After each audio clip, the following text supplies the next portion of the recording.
Hello guys, gyms કિચનમાં તમારું સ્વાગત છે। આજે મારું મોસ્ટ ફેવરેટ બટેકાનું એકદમ રસાવાળું ટેસ્ટી તીખું ધમધમાટ શાક હું તમારા માટે લાવી છું। આ શાક મને મારા મમ્મીનું હાથનું ખૂબ જ ભાવે છે। બટેકાને સમારી લસણની ચટણી ખાંડી લીધેલી છે। ત્યારબાદ એક પેનમાં તેલ ગરમ કરી જીરું, લવિંગ, બાદિયાનો અને તમાલપત્રનો સરસ મજાનો વઘાર કરી અને થોડોક ગરમ મસાલો નાખી અને બટેકા અંદર ઉમેરી દેવાના છે અને બટેકા તેલમાં નાખી અને બધો જ મસાલો છે તેમાં ઉમેરી દેવાનો છે।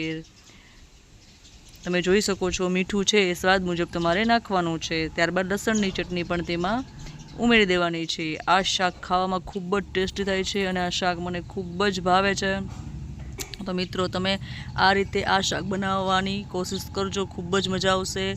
અને 10 મિનિટ એને ઢાંકી દેવાનું છે। 10 મિનિટ બાદ એમાં અડધો ગ્લાસ અથવા તો 1 ગ્લાસ પાણી ઉમેરી અને 15 મિનિટ